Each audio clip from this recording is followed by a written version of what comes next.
I'm in a meeting. Jaya.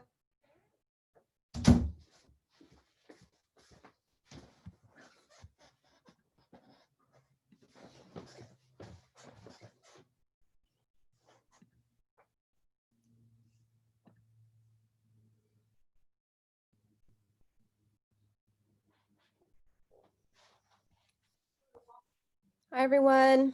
Hi. Welcome, welcome.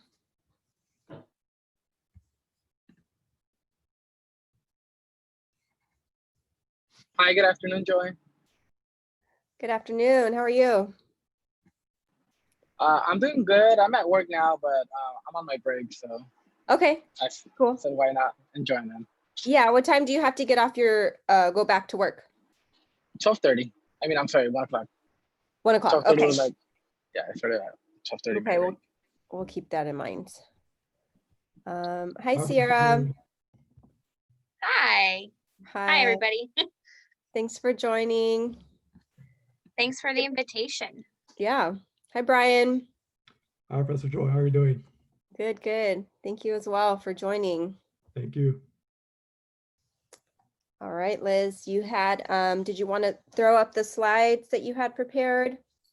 Just with the bios of our guests today. We are recording this meeting and we're trying to figure out, we're having some technical difficulties with getting our YouTube channel established, but the goal is to, have a bank of resources for students to learn, about the different sociological topics that we cover throughout the semester, as well as being able to access these really valuable alumni panels that we're doing. So thank you again for being willing to share your experience. There's nothing better than hearing like from a real life person, right? It's one thing to like Google like sociology major or whatever, and it's another thing to actually hear a firsthand experience. So I'll let Liz take it away. Hi, hello. I just want to welcome everybody and thank you again for being here with us and for your time. So yeah, we can get started with Brian. Do you want to go ahead and start? Yes, absolutely. First and foremost, it's truly an honor to be here with the Sociology Club. How many of you are first generation college students? Anyone? Me, myself. Okay. So anyways, so thank you so much, Professor Joy, for the invitation. Again, it's truly an honor to be here. My name is Brian Gutierrez, and I am a Stewart College student alumni, class of 2015, where I earned my Associate of Arts degree in sociology. And I was also the vice president of the Sociology Club from 2011 to 2013. During those years, I really had a great time. I definitely did learn a lot about my leadership skills, being a member of the Sociology Club myself. After I got my AA degree from Stewart College, I then transferred to Cal State LA, where I earned a Bachelor of Science degree in Rehabilitation Services, class of 2019. That was about a year ago. Currently, I am pursuing a Master of Science degree in Rehabilitation Counseling, also in Cal State LA, and have 1 year left in the program. During those years, I also worked as an intern, also as a student assistant for the California Department of Rehabilitation, which is a state agency that provides vocational services for people with disabilities. And the purpose of those services is to help them find gainful employment, which is related to my career pursuits. I always wanted to help people people with disabilities like myself, as I have spina bifida. Um, I also work as an employment specialist at a small nonprofit, providing vocational services for people with intellectual disabilities, specifically those who come from underserved populations.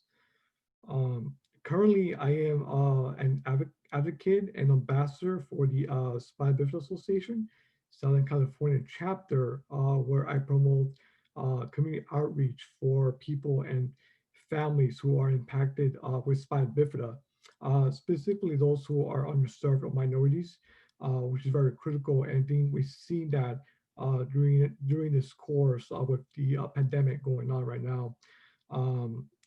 And lastly but not least, it's I'm focusing on a memoir that I'm working on, and that purpose of my memoir is really to promote outreach and really removing stigma on working with people with disabilities and everything that goes in between. So a lot of that experience has to do with my experiences going back as a student at Cerritos College. And I found that incredibly rewarding because without being here where I am, because of those experiences that I had before, being a sociology major myself, I would not be here where I am today. And I hope that today's meeting will be incredibly useful and helpful for you guys to move forward in the future. Any questions? I think we're going to open up a Q&A session after everyone has gotten a chance to introduce themselves, if that's okay. Yeah, thank you for sharing.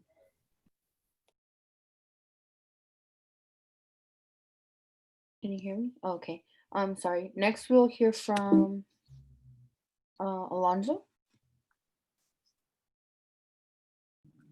Hi, everybody. I'm sorry, my camera needs to be off just because I'm at work and I don't want to expose their privacy here. Well, my name's Jose. I go by Alonso. The reason why I go by Alonso is because there's a lot of difficulties everywhere that I'm at. Either there's one whole day, two whole days, three whole days, and there's always this confusion between who and who. So I was given a middle name, so why not use it? That's just a little about me. And I am a first generation college student as well. I actually just graduated last semester in the spring. Well, this 2020, yeah, this 2020, sorry. And yeah, there's just a little about me. I grew up in a single parent household where it's a machismo household. I'm gonna go ahead and say it like that because it was my dad, the typical Mexican guy who was like always working and just always expecting us to go to school and things like that. But college was never actually on the table. Like I was mentioning on my bio, it was something that was never actually on the table of saying like, oh, are you gonna go to college or anything like that. So when I did decide to go to college, it was like something big for all of my family, including my brothers, because they themselves did not go to college. So when I started attending college, I started to get support from both sides of my family. For my dad, my uncles, my brother. I did have a very tough time in college. I'm not gonna lie about that. I went to two other colleges. I went to Long Beach City College, and then I went to Cerritos. I found myself in a very dark place at Long Beach just because I couldn't be successful there. I was there for about 3 years, and all I achieved there was like 12 units, I think. And I said to myself, like, what am I doing? Like, I was at a point where I just wanted to drop out, and one of my friends told me, "Hey, have you tried Cerritos?" And I was like, "Yeah." No, I was like, "No," and they're like, "Dude, it's literally down the block from where I used to live at." Um, so I went ahead and I signed up for Cerritos. My first class was with Dr. Amy Housing, which was a sociology class, and I was like, I think this is where I belong. I don't belong somewhere from not that I don't feel welcome, somewhere that I just don't feel prepared. And I went ahead and I moved to Cerritos. And at Cerritos, honestly, it was the best time of my life. I enjoyed every single class, including with Professor Joy. I took several of her classes. I also took other classes at Cerritos, which helped me a lot mentally, physically, and prepared me for what we call the outside world. Because honestly, you don't get prepared for that. Once you come out of high school, once you come out from even college, you don't get prepared to face the real world. Um, but yeah, some of the major challenges that I feel that I face in my life precisely has been being gay. Just because I'm a gay male and I'm in a machista um, scenario where my parents are like, I'm from Mexico. I'm not supposed to have a gay son or anything like that. So when I did come out to being gay, it was like another big hit to my family. So it's like, what at that point I was like, what am I doing? Like, what am I gonna do? So there was a lot of boundaries that I faced, obstacles precisely. But successfully, I made them proud. I've done everything right. I went to college. I graduated from Cerritos. I'm actually attending Santa Cruz now. It's a big goal for me to transfer and be able to go to Santa Cruz. Um, just because it makes me feel proud of myself and who I am and where I've come to.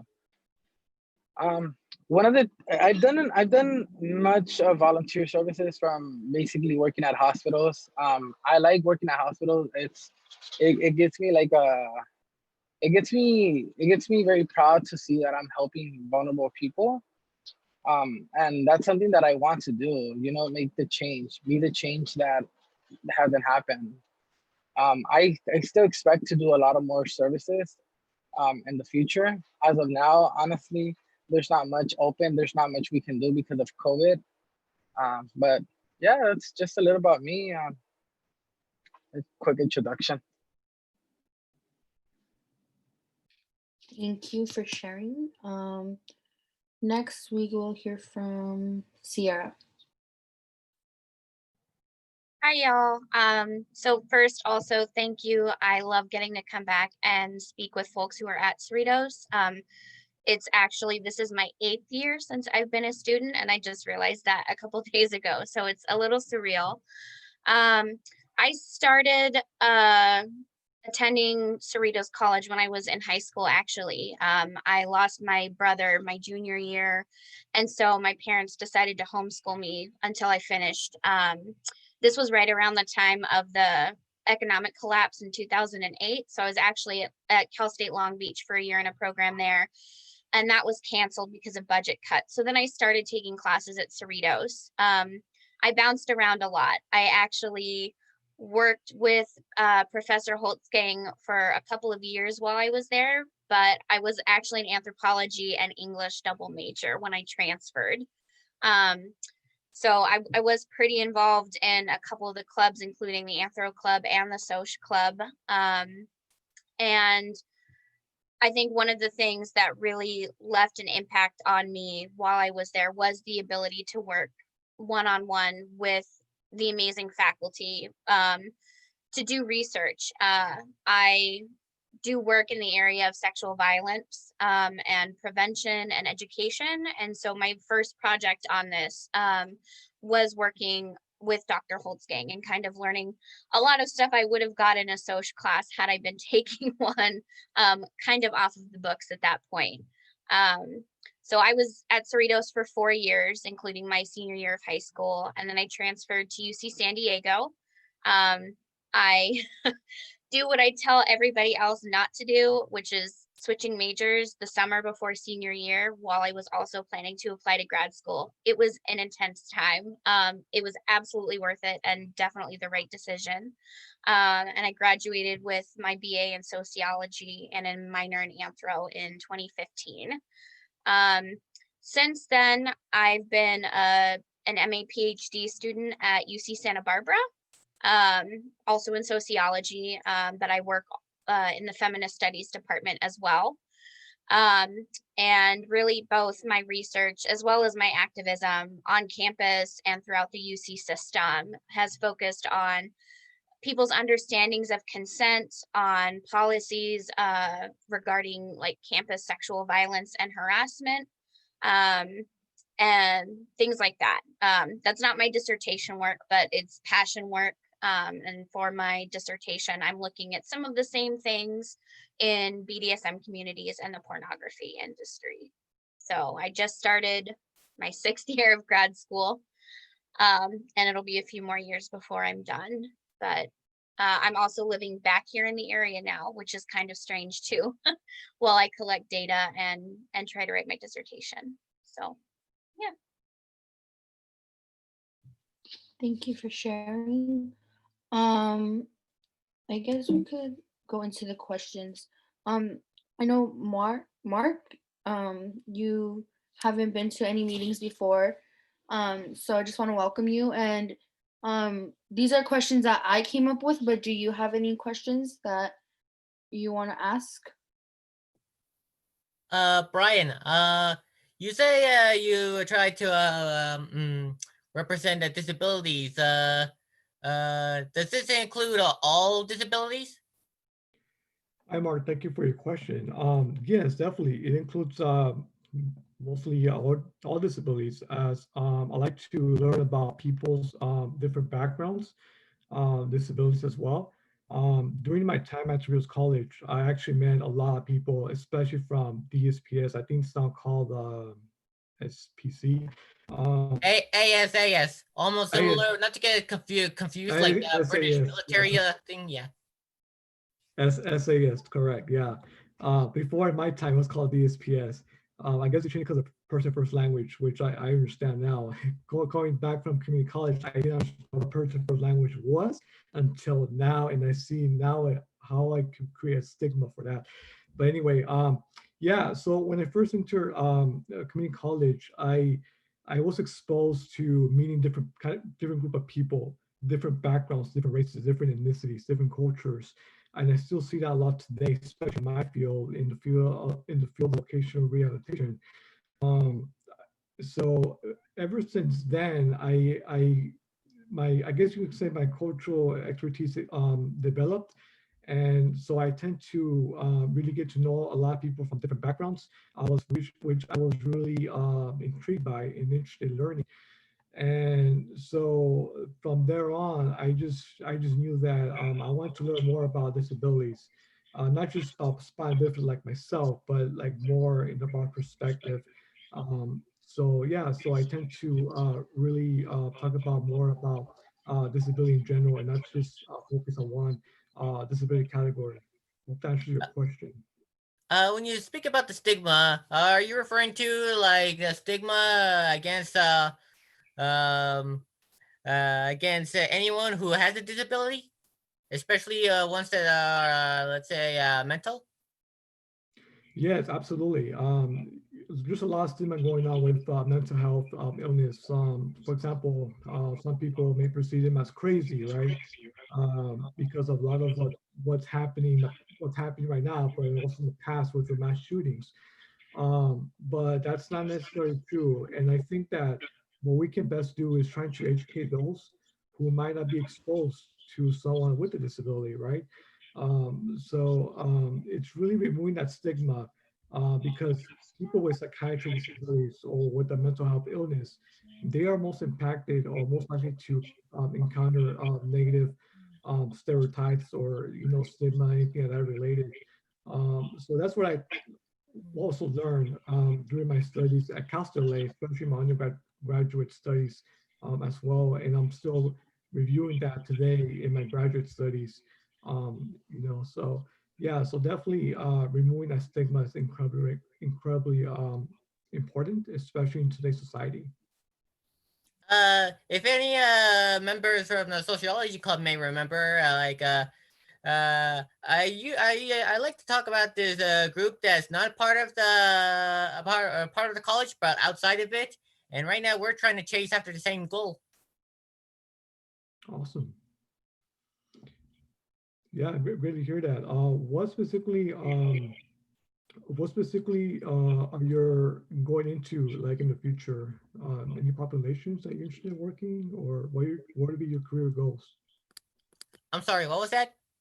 Yeah, so what will be your career goals moving forward after you graduate from Cerritos College?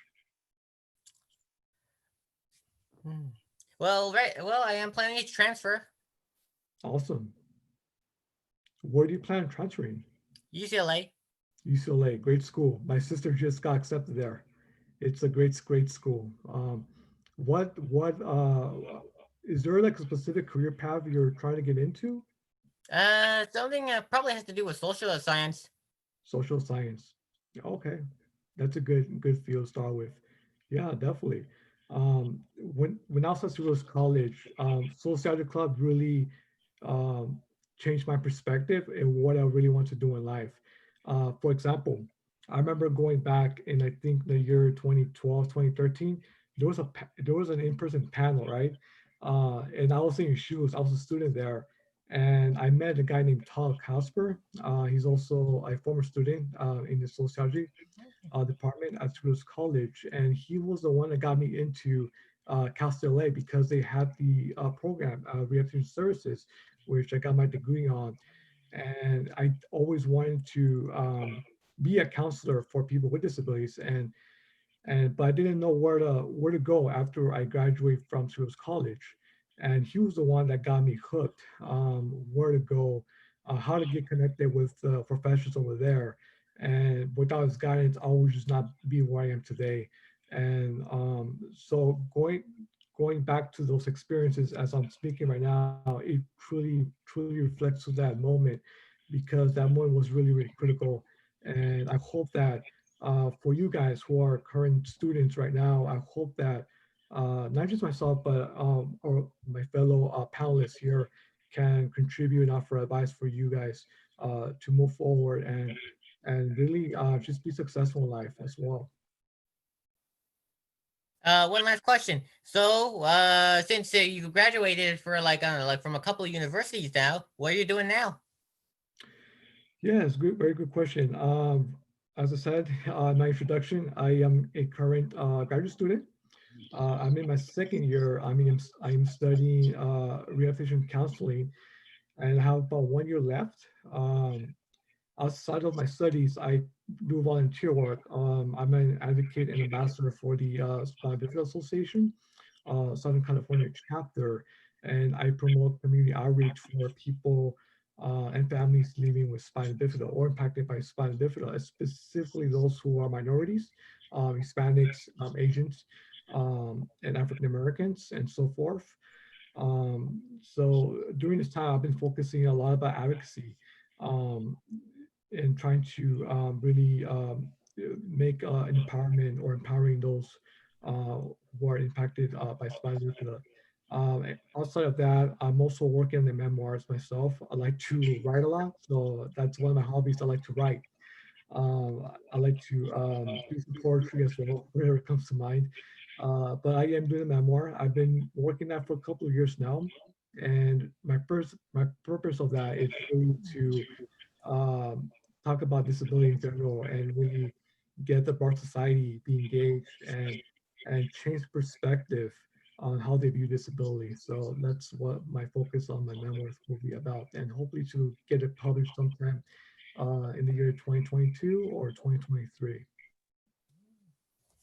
Really great. I was thinking since we have two graduate students, one that's in a master's program and one that's in a PhD program, if either one of you could speak to how you made that decision, right, to pursue either the PhD or the master's, just because, it's a big world out there for students making decisions that are just, a lot of sociology majors are just interested in helping, have like a general idea about what they're interested in, but don't know, as you said, with your own experience, Brian, of like what's the next step and how do I make a strategic decision about like what school or program to apply to. Yeah, I'm happy to speak on that a little bit. I was actually really torn. I'm not first generation, but my dad was, and he went back to school actually when I was little. So he finished his graduate program when I was about 14. So I kind of grew up watching my parents grapple with some of these questions and make some of these decisions that no one else in our family had.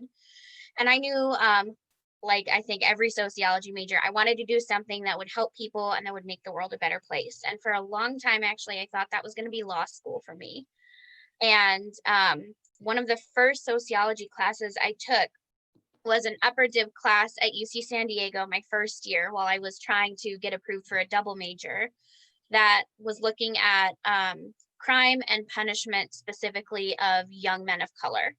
And it radically changed my understanding of the criminal justice system, and I realized I didn't want to be part of things that way. At the same time, I'd also had the opportunity to do this research project at Cerritos. And then the beginning of my senior year, I started an honors thesis project in sociology.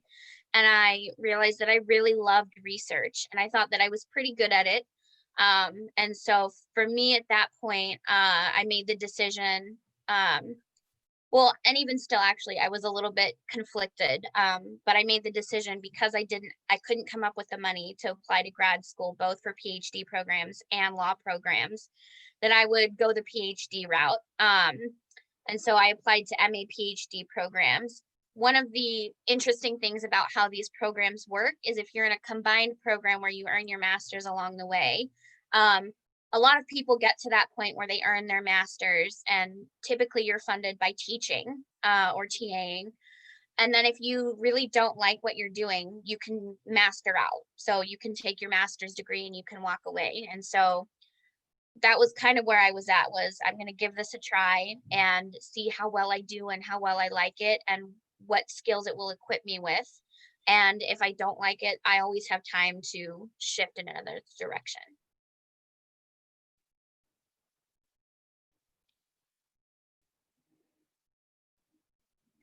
Did you have anything to share, Brian, from your perspective of, I don't know if you plan on continuing to pursue a PhD or if you chose a master's program specifically since you're at a Cal State, is that correct? Yes, that's correct. Yes, right. I'm currently at Cal State LA, which I received my bachelor's there in rehabilitation services. Now I'm still at Cal State LA, so I feel like I never left since I graduated last year. So I guess they love me there. But um, during what Sarah just mentioned, it was my experiences was a little bit different. So by the time when I got to Cal State LA, when I transferred there, I always saw myself just completing my bachelor's degree, right? And then start working after that, which I kind of did. But then during my undergraduate studies over there, um, professors encouraged me to pursue a master's degree. So they asked me, why don't you apply here and maybe pursue our master's program because of your expertise. I feel like you have a lot of potential in the field to contribute. So I thought about it, and it took me about a month or two to really like just come up with a clear decision because I always saw myself like going to work right after my bachelor's degree. That's one goal I had in mind. But then I thought about the encouragement about my professors, and so I decided to apply. And then my colleagues, my classmates that I worked and had class with over there at Cal State LA, they also encouraged me to apply. And even my mentors saw that potential in me as well.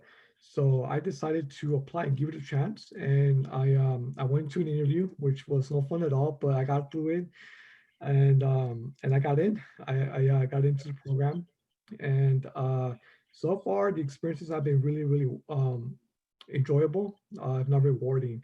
It is challenging, I'll tell you this. You're expected to synthesize the content what you learn from your readings, class discussions, and so forth. Um, but the experience so far has been incredibly rewarding. And on top of that, you get to do, my program requires actually a one semester, 100 hours of practicum, which I'll be doing that next semester at a community college at El Camino. So that'll be fun to look forward to. And on top of that, I have like about 2 semesters of internship to do for my graduate program. So you get the experience being exposed in the field. And I actually have done a little bit of that in my undergraduate studies as well, which I've done 2 semesters of internship experiences. So that really helped me a lot. And when I look back at it, reflecting back to those decisions, I just felt like I made the right decision, and I feel like it was meant for a purpose. Um, so I really grateful for that encouragement from my professors and also my colleagues that I got to meet in my undergraduate studies at Cal State LA. So yeah, so hopefully that answers your question. Awesome. Yeah, I think a lot of us wouldn't have pursued the paths that we pursued if it weren't for that encouragement from our professors. Like a lot of us, I know that I personally didn't see myself pursuing a graduate program just like you know, until professors said like, you could do it and you would do really well. And I think I think you should, and let me, support you along the way. So I think, a lot of us struggle with, sometimes it's like a confidence thing, like, oh, graduate school sounds scary, and sometimes we need just that extra encouragement. Alonso, I know you said that you had to go back to work soon. Do you have time to answer one question? Yeah, go ahead. No, I'm okay. I'm outside, so it's okay. Okay. Okay, so I just wanted you to share, if you could, part of your decision making in terms of which schools you applied to. Was there something specific that you were looking for? Was there a process for you in deciding? I know you ended up at Santa Cruz. Were there other schools that you were looking at, and what was part of that decision making for you? Yeah, so I actually applied to 8 schools. Um, Due to the fact that I'm a low income person, I was able to qualify for the 2 fee waivers. I was part of the UC system and part of the CSU system, so they both have fee waivers that will waive your basically that application fee that we're all scared of. And it can be a little high. Imagine 8 schools times that amount. It could have been a big amount of money. So my choice, I was like, since I have this variety, I have this free basically this free waiver. Let me go ahead and take advantage and apply to all these schools. Santa Cruz was one of the schools that I never thought I was going to apply because I was like, you know what, it's a UC. That mentality that we have that the UC system only takes limited people because it's basically a focus. It's a research institution and their focus is more into research and innovation. Um, I was focused and like, you know what, it's either gonna be Cal State LA or Cal State Long Beach. I got denied from both of them, so I was very devastated. So I was like, you know what, my next option was CSU DH, Dominguez Hills. I made it to Dominguez Hills, but I looked into their program, something that I didn't do before I applied. Um, I've heard from many peers, many of my colleagues, and many of my friends, and they told me, "Hey, you know what? It's a good school, but it's not something that's gonna be hands-on. It's more of like you do the work, you do your own research, and that's it." And I was like, okay. So I spoke to another friend that I had at Santa Cruz, and he told me before COVID and all this is all hands-on. This is you do research, you go into the database, you look for statistics, and that's something that I've been looking forward to. I want to find numbers and I want to find results. So I was like, I made my choice last minute. I was like, you know what? Let me put 2 plus 2 together and let me see what can I do. So when I decided to go ahead and accept their admission, um, I was looking into the factors of what am I gonna do? What am I gonna do after I get my bachelor's degree in sociology? What precisely am I gonna do in it? So with that being said, I was like, okay, let me see what they're focused on.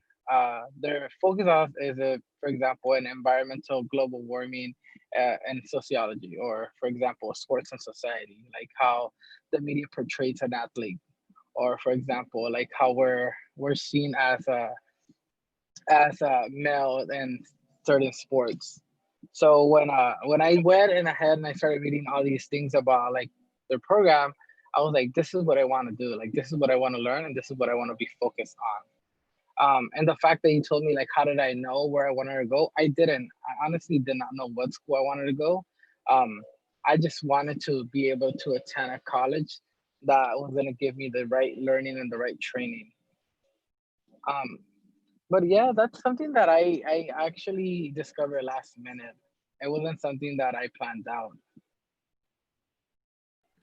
And sometimes it works that way, right? And sounds like it worked out for you. But hopefully all of the things that you learned even after the fact, other students can learn from, right? To make sure you're looking at the programs and what are the emphasis, that they have, as well as, the thing that I keep hearing repeated over and over is just like asking around, like, what do people know about these programs? What are their experiences? Because as we said, it's one thing to look it up online, is another thing to hear a firsthand account. So I know that you have your questions there, Liz. Can I just ask, actually have 2 more questions, maybe more specifically for for Sierra and Brian, since you're a little bit further along in your process, what would you say, like maybe to people who are thinking about majoring in sociology that maybe haven't decided yet? How did sociology prepare you for your career goals? Like what do you feel like this field provided to you that maybe other fields couldn't? Yeah, definitely. Thank you so much for answering that question, Professor Joy. I think what really prepared me while being a sociology major at Cerritos College, I think that looking at the curriculum of each courses, I do remember taking my first sociology class about a decade ago, 10 years ago, with Dr. Holzgang. I think it was Sociology 101, if I can remember correctly, which it laid out a foundation for the field of sociology. Um, I remember taking a class which emphasized a lot of what people do, what they do. So I always been interested in human services. So sociology and human services are pretty much similar to each other. Um, I just didn't know what career path I wanted to do, but I did knew that sociology was the right major for me to start out with. When I got to Cerritos College, I was actually a computer technology major, so, and I realized that I sucked at math. I sucked at math, and so from there I switched my major to photography, and I just knew that, you know what, it's not the right major for me because I've just never been very creative. I've never been very artistic, but I always been a people person from my experiences growing up with the disability. So when I switched my major to sociology and when I took my first class with Dr. Holzgang, I just right away I just found that this was the right major to start off with in my career. So looking at it, it really emphasized a lot of social institutions. I remember taking Sociology 201, I believe. I think it was social problems. It talked about a lot of the issues going on in society. That really enhanced my motivation to really stick with sociology and go from there. And sociology really helped me a lot to learn what type of careers are out there that I can definitely branch out. And until, like I said, I met Todd, and he was the one that really got me into much deeper outside of the of community college and transferring out to a 4 year. And so sociology, looking back in perspective in my early days in the major, really helped me understand um, my purpose um, to really help out people out there. And like you just stated, sociology really talks about a lot about people, right? Helping others in some related. So it really gave me that perspective and going to try out and learn and really to decide what I really want to do in life. And I did knew that one day I want to be a counselor, more specifically at a DSPS or SAS now. So yeah, so that's what really helped me. And a lot of projects that I've done, Dr. Holzgen's classes, especially group projects. I think I had to do a collage at the end, a final project. Networking, it really helped me a lot. Going back into and looking back at it as being a sociology major.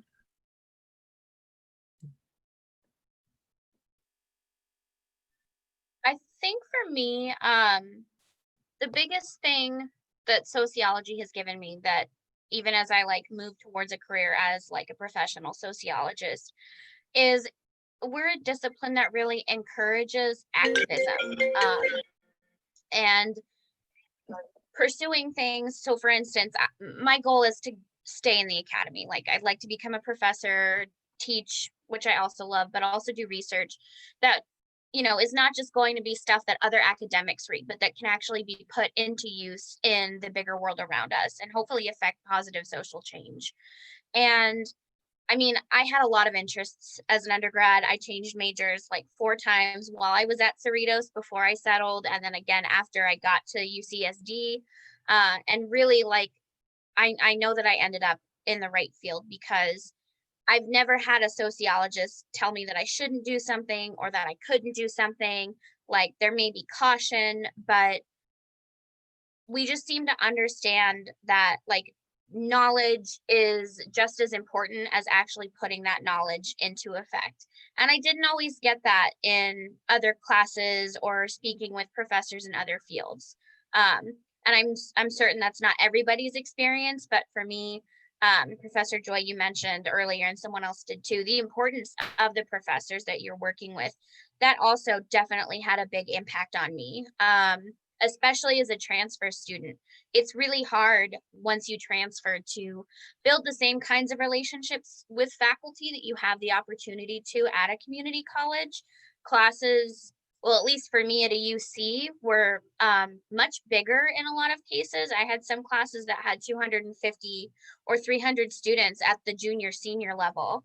And you just don't get to know a professor taking big classes like that. So when you do have interactions with them, it's even more important in some ways, the things that they have to say and the directions they push you in. And for me, transferring as an anthropology student, I wanted to research weird things and try to make change around those weird things, and got shot down a lot. And that was really disheartening.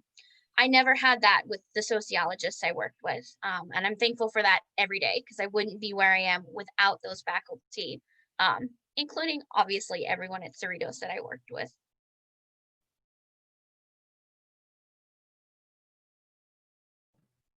Great, Liz, you want to ask your questions? I have one more, but I'll ask it towards the end.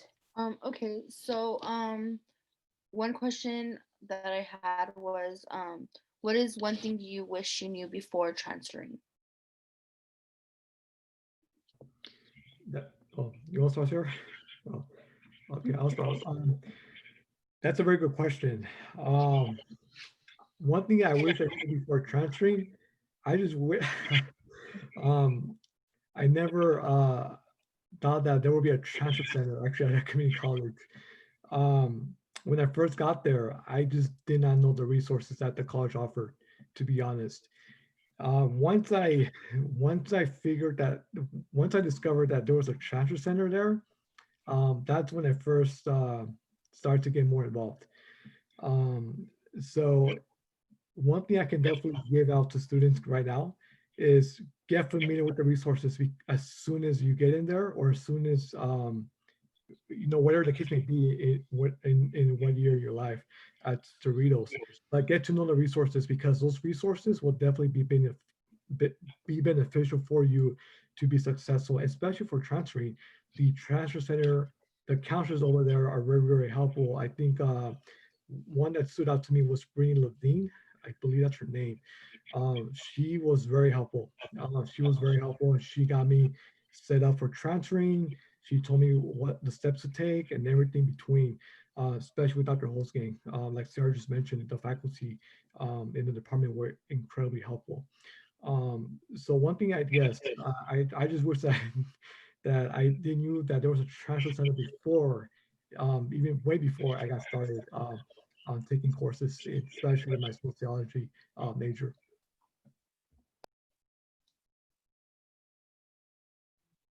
I think for me, I mean, I definitely want to echo that, like the resources to get you there, and then also once you're at your 4 year are super important.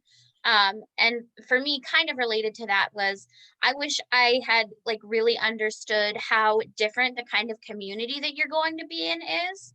Community college, I mean, right, they're called community colleges. They're very small. You really get to know like your peers, your professors, in a way that I think is really beneficial for learning, and also through moving through things, right? Like college can be a really tumultuous time for a lot of us. And I had a really hard time adjusting socially my first year.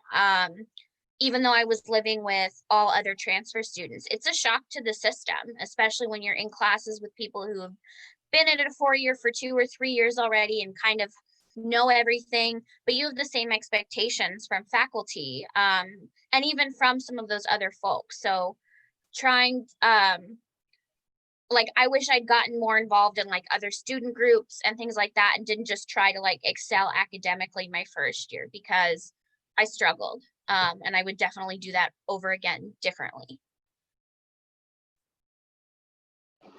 For me, I think I'm gonna share mine. For me, I think I should have.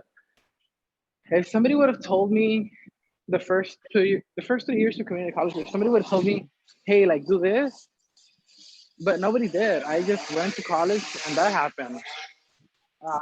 I was just taking random classes without like the guide of a counselor because I didn't want to. I was afraid. I'm gonna say I was afraid to visit a counselor. So I felt like if I should have visited the counselor the moment I started going to community college, I think my path would have been way better and way faster. Yeah, I feel like that's how I was too at the beginning. Like, I didn't really like seek out anything, and I was just taking like all these random classes. So yeah, that's one thing I would recommend as well. Another question that I had was, how is your experience working for different organizations, and how did you hear about them? Like, I think a few of you mentioned that you worked with different organizations and stuff. So just like how did you hear about them, or were they recommended to you, and what were your experiences? Yes, I can definitely start off that. So I did mention that I worked an intern for the California Department of Rehabilitation. Uh, how I heard about them is I applied there uh, as soon as after I uh, transferred to Cal State. But I did heard about them way before during my adolescent years by a friend of mine, and so he was telling me about the agency, what they do, what they offer, and past later on, as I was doing my undergrad at Cal State LA, one of my professors did mention to me about having the opportunity to intern there. So I applied and I got in, and um, it was more working there. It was more like a customer service oriented approach. So it wasn't really like a hands-on where you apply, let's say, your counseling techniques, what you learn in class, and how to apply them in counseling sessions with people with disabilities, one-on-one or group counseling. It's more like assisting them, like checking in with their appointments, making phone calls, updating their statuses, where they're working, where they're going to school. It was more like helping the staff or counselors. It wasn't really about like applying your knowledge or expertise working in that agency. Um, but after that, I interned and worked at a small nonprofit called DESI, Designated Exceptional Services for Dependents. It is a small nonprofit that is dedicated to working with intellectual disabilities, especially in the East LA area, so in the populations. And during my time there, working and interning there, it was more hands-on because I got to learn more about my clients. I work with them one-to-one. There were some situations where I hosted group workshops and helping them write how to write a resume, how to apply for a job, how to look for a job, how to prepare for a job, doing a mock interview session. So it was more like a hands-on approach. And right there, I did learn a lot more than how I learned when I was working and interning with the Department of Rehab. And how I heard about DESI is one of my colleagues previously entered there, and he told me about the experiences that he had, and he referred me to the supervisor, and And that's how I got in. And after that, they ended up hiring me as an employment specialist. I continue to work there a little bit, at least 3 days a week. My hours have been cut off because of COVID, unfortunately, but the experiences there have been incredibly rewarding, and it's very you learn a lot. You learn a lot about your clients, especially for those who have, let's say, autism. So it's definitely rewarding and very different from what I've been exposed when I was working at the Department of Rehab.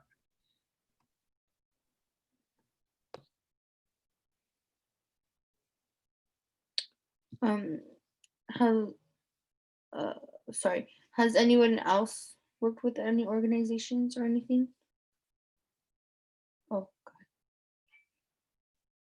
Oh, go ahead, Mark. You wanted to say something? Um. Am I supposed to say something? Oh no, I thought you had a question or Oh something. no. I also work for. I'm also part of some outside organization. Oh, okay. What is it? Like I said earlier, like I did mention you before, like this, we're trying to see, accomplish the same goal as Brian here is. Although, like earlier this year, like around the late 2019, I did wanted to reach out to Professor Suhako about if any possibility to join, like, and we're trying to prep plans for one of my coaches to reach out to her, but like this happened like weeks right before lockdown of the plague hit. Mm-hmm. And like ever since the moment the lockdowns were initiated, like every events in person were like completely immediately called off. Oh, okay. So your organization is waiting, kind of like. Oh, we still talk to each other like the same way we are. Uh-huh. But we are waiting to try to do in-person events again. Oh, okay. What's the name of your organization? The SYFL. SYFL. Okay. Yeah. Maybe we could I'm under a subdivision there called Special Stars. Okay. I don't know if this is like sorry. no, I was saying I don't know if this is like relevant to this, but I used to volunteer service at a children's village right here in Long Beach. I used to do volunteer service for the child life department. And I feel like there's a lot of initiative right there going on because there's a lot of foundations associated with the child life department. Mm-hmm. Precisely with one of them that I really got associated with. They're called Make a Wish Foundation. So it's like I don't know if you guys heard like of Ronald McDonald, their foundation. Mm-hmm. Yeah, they're similar to like that. So basically, what they do, they patients who are diagnosed with terminal death, who like have no more life support going on, they'll write like a Make a Wish Foundation letter, and it's a foundation who you submit that letter to, and they'll grant, for example, like whatever wish the patient has. So like if they had a wish to like go to Paris, they'll probably fund their trip to Paris, or like things that were not fundable, or like things that the patient was not gonna have after they were deceased. For example, they couldn't buy them a house, things like that. So that was something that I did, and I wish I can further do more in that field.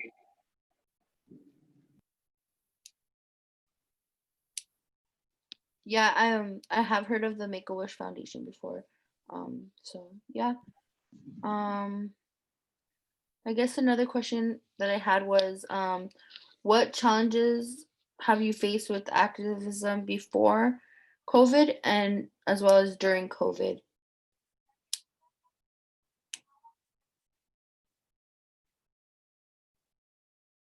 So most of the work that I do, and this is part of why I didn't chime in on the organization's question, is specifically rooted within educational settings.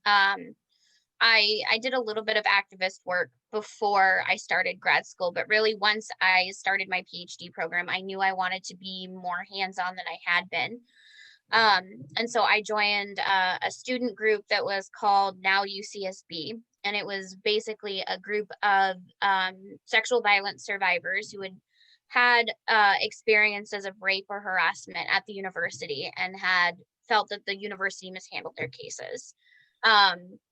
So most of my activism has been around that, or has been around working with other student groups and administrators and faculty around policy on campuses.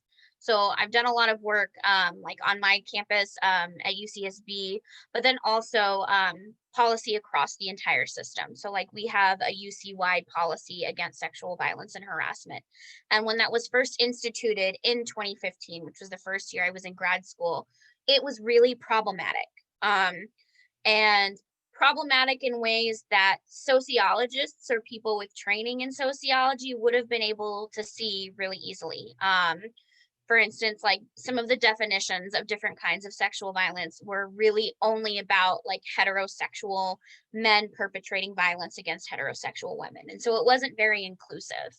And I think a lot of, that's just one example, but a lot of the work that I've done over the last 5 years, pre-COVID, I think that's been the biggest struggle, is people not having a background in sociology, not thinking about things from a social perspective, or not engaging with like, this is how institutions perpetuate different forms of oppression and violence.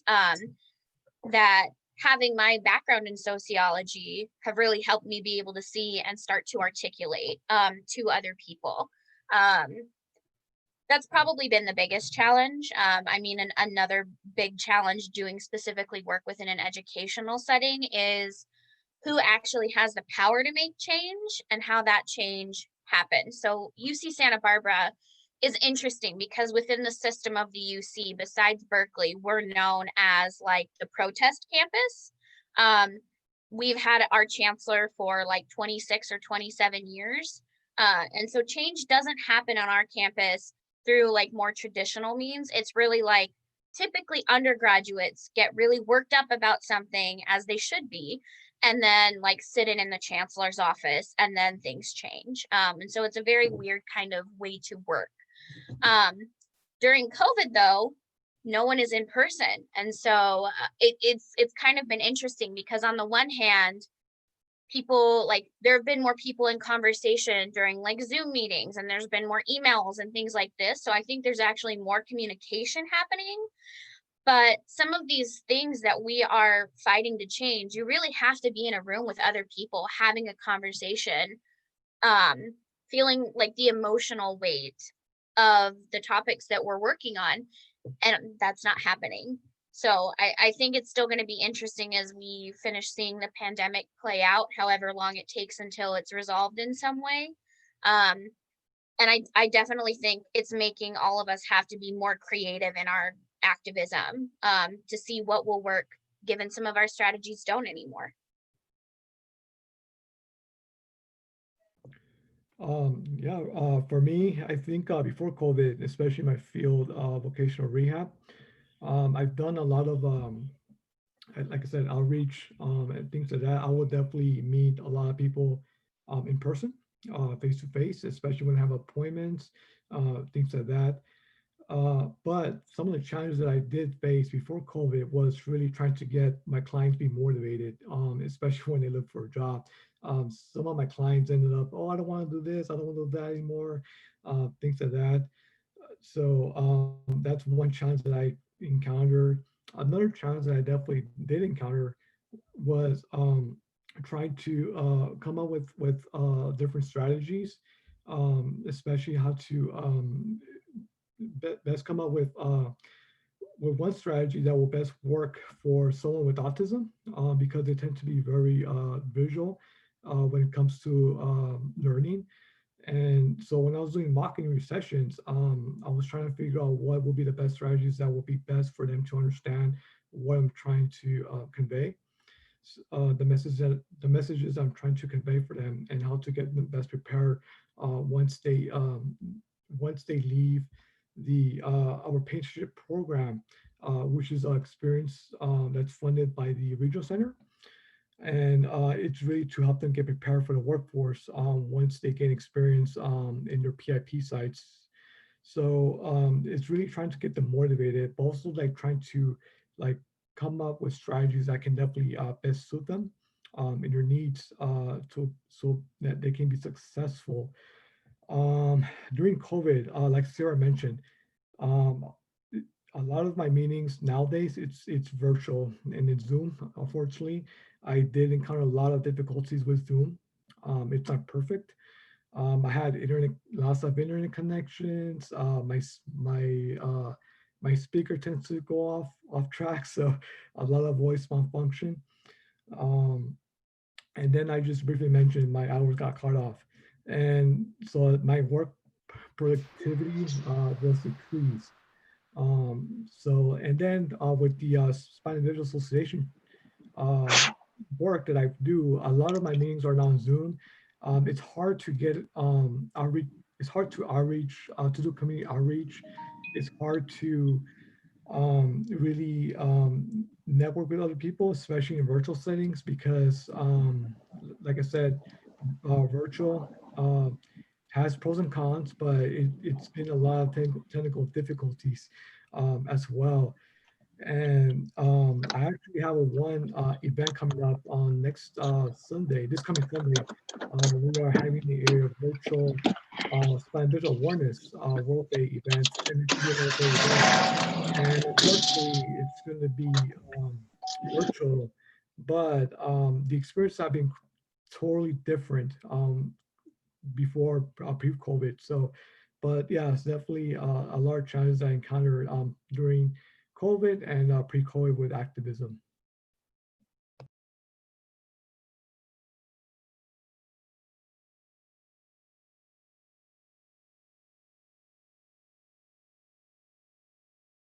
Liz, you're muted if you're, I think, yeah. Sorry. Okay. Alonzo, did you want to add anything or? Let's see here. About pre-COVID, not really because I was just working. Huh. So I was in school actually. I was in my spring semester when the COVID thing started, and we just basically got sent home from Cerritos. Mm-hmm. I think it was like mid-March that happened. So it actually played in my favor because there were some classes that I was struggling on, and I think the professors got lenient with them, and it helped me with the grading criteria. Okay, so I'll just jump into my. Or did you want to say your question, Professor Joy? Oh, well, yeah, since Sierra and Brian have both been involved in clubs at Cerritos College, I was wondering if you could share any advice or highlights from your experience just to kind of inform the club as we move forward. Obviously, like it's COVID world, so we're all on Zoom and it's, even more difficult to get students to connect, but just wanted to give you a chance if you had any advice or things you'd like to share about your experience with clubs. Yeah, I think clubs are really important for a couple of reasons. The first is for things like this. When we were talking earlier about like transferring and things like that, I applied to 5 schools. I got into 4 of them when I transferred, and it surprised people the one that I picked. I got into Berkeley and LA and UCLA, excuse me, and USC, and I went to UC San Diego. And a lot of that was because I had friends and peers from years before me who came back and did things like this and talked about their experiences. And listening to those stories and knowing some of those people personally, I realized I didn't want to be in one of those other kinds of programs. And that was not something that had ever entered my thought processes about how to pick a transfer school before. The other thing I think about clubs in general, and that it's good to practice now, not only are they like good on your applications when you are applying for transfer and eventually if you decide to do a graduate degree, but they give you a bit more of a base, especially like as chaotic and awful as so many things in the world are right now. Having that small community of people that you can rely on, that you can see in a Zoom meeting once a week. I think it's really important. And especially once you do transfer, like my friends and I all transferred the same year. And so we were at 3 or 4 different universities, and being able to stay in contact and share some of that struggle, even though we were in different places, helped me and them get through that like transition process. So yeah. Yes, absolutely. Like Sarah mentioned, transferring to a 4-year was definitely a huge highlight why I was involved in clubs, especially in sociology club. I do recall that Dr. Holzgang did focus a lot about transferring resources and events that she promoted in the sociology club during my time. Um, Clubs are also a way to connect with other people, to network with others as well. Um, but also it gave me the foundation of start building skills like leadership skills and public speaking. I remember on my earlier days, I was that shy person, that shy individual, and um, it- so when I started being a VP for the club, I was still that shy individual. But what got me through it was the people that I met in the club, and they are the ones that really got me through through breaking this shell and really to to embrace myself, but to use my skills a little bit more effectively. So you learn a lot about leadership skills. Clubs are also a great resource, actually. Believe it or not, they are a great resource. And the reason why is because once you join a club, you start to see who you really are in life, what you're capable of doing, um, and what really you want to do in life as well. Because clubs, they provide foundation, no matter what club it is, they provide foundation, what you really want to pursue in life. And so that really helped me a lot while I was involved in the sociology club.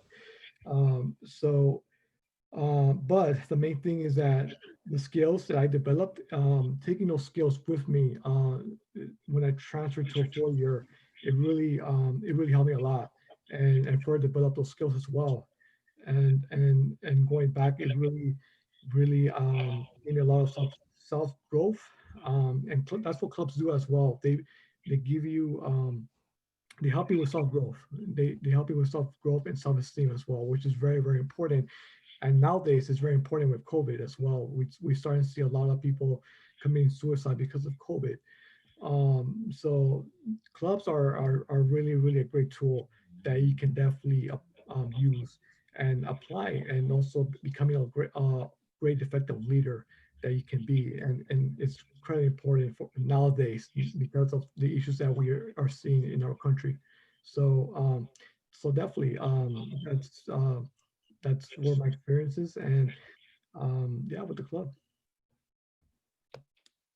Thank you. I guess we could wrap it up with this last question. What would you say motivated you and continues to motivate you to do the work you do? So there's this derogatory term that I heard for the first time after I started grad school that's called me search. And it's a way for people who don't think that the work that you do is important to indicate that that's the case, and that you're only doing the research or activism because it matters to you. I'm of the opinion that all of the work we do in fields like sociology, we do because it matters to us. So personally, I started doing work on sexual violence when I was 19. I grew up seeing a lot of women in my family and in my friends group experiencing different kinds of things, not understanding why this was how the world operated and wanting to do something about it. And I've been doing that now for a decade. I'm a survivor myself, which, I mean, that's definitely a big part of it. But also too, there were lots of other survivors that couldn't say anything or didn't say anything or didn't think they had the right to say anything. And I disagreed with all of those positions. So I use my voice and my work to work for them and with them as someone in that group.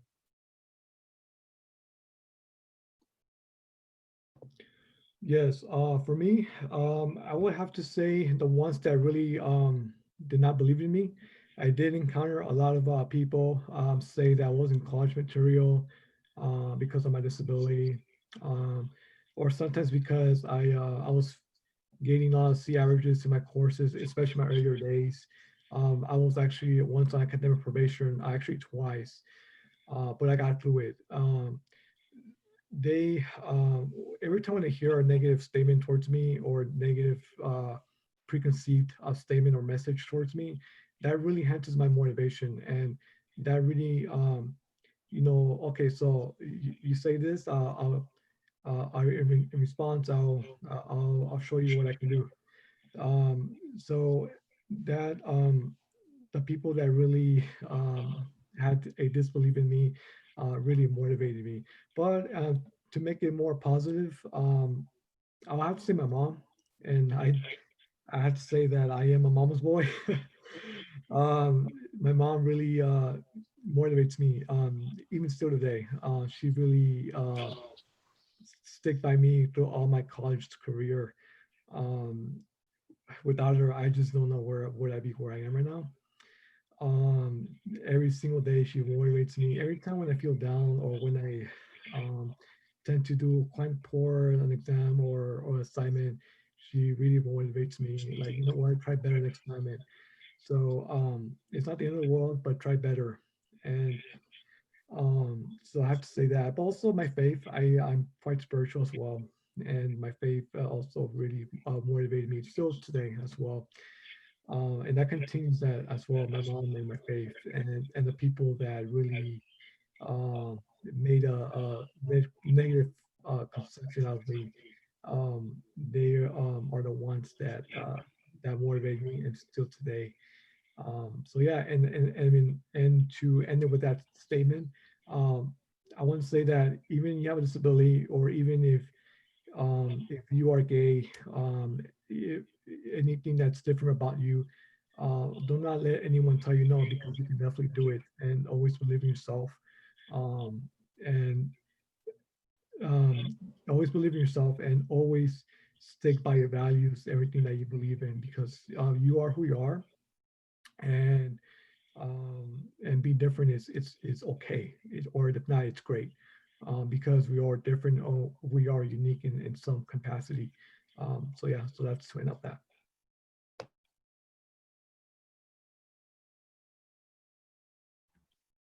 Thanks, Alonso. Did you want to share what motivates you? I don't know if he's still on. He might have gone back to work. No, I'm still here. Sorry. Okay. It's just it's just that my phone's a little broken at the bottom, so it's very hard to press mute and unmute. Well, can you say the question again, just so I can rephrase?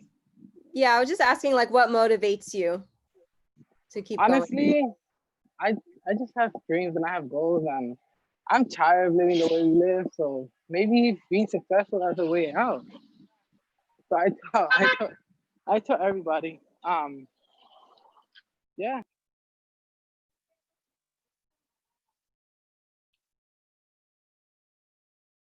Did anybody? Oh, sorry. Go ahead. No, sorry. Yeah, that's what I was saying. Did anybody have anything else they wanted to add, or Mark, if you had any other last questions or anything? No. I just want to thank Sierra, Brian, and Alonso for giving us their time and sharing their experiences with us. I found it very inspirational, to hear all of your backgrounds and even some of the struggles. And I like what Brian said about haters being motivation. We got to find it wherever we can, right? I kind of heard that in Sierra's statement too, right? Like, people have these ideas about why we're doing what we're doing or whatever. And it's like, at the end of the day, it doesn't matter.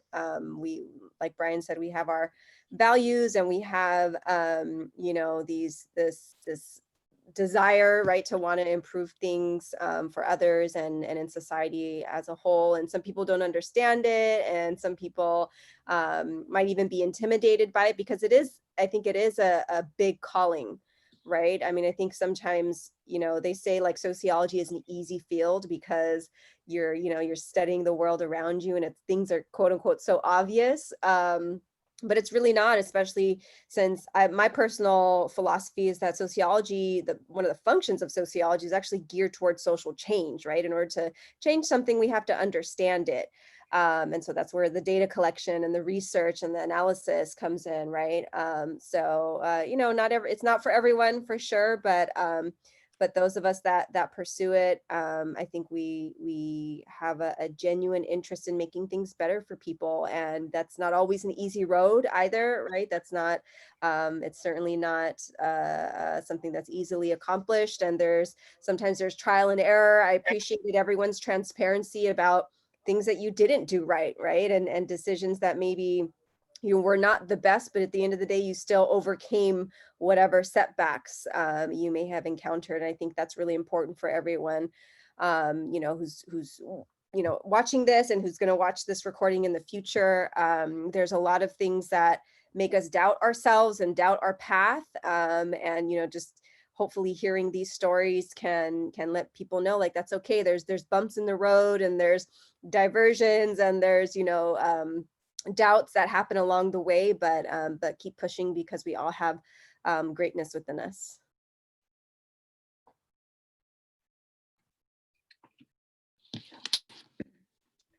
Thank you. I also want to just thank everyone too for coming and sharing your time with us. Yeah. Thank you for having us. Thank you, because I hopefully this helps anybody else too. Yeah. We're trying, like I think Professor Joy said earlier, we're trying to find a way to upload these meetings to YouTube. So yeah, hopefully once we figure that out, more people will be able to see. So yeah. I just want to say thank you so much for inviting me, Professor Joy. Also want to give a shout out to Dr. Holzgang. I know that she wouldn't be here to this session. I was hoping, but I want to give a shout out to Dr. Holzgang. Hopefully she'll see this video. She's amazing, and can't wait to visit Sirius College once this pandemic is over. But I just want to say thank you so much for inviting me, and it's great to hear from my fellow panelists as well, and about their journeys and stories. So thank you so much. Yeah, I also just want to say thank you again. Being in a community college is so different than being at a UC, and I miss a lot of it. So I really appreciate the opportunity to connect with folks who understand some of the reasons you're at a community college, and all the complications that can have for life. I also want to say too, like, I am here as a resource. I'm always happy to hear from folks if you're thinking about transferring or have questions. So I'll put my email in the chat box, and feel free to pass that on to other people. So yeah, thank you all. Thank you. Okay, take care, everyone. Thanks so much. Have a good day. And Thank you. Bye. Professor Oh, Professor Joy. Yeah. So how do I apply this meeting for extra credit? So you're going to write a summary of the things that stood out to you here, and then you'll connect it to something from the course. Where? So there's going to be extra credit links for you to submit that. That will be available at the end, on the final week of the course. Final week of the course. Would it be? Doesn't that sound a bit confusing? In what way? Like end of the course, and as far as I know,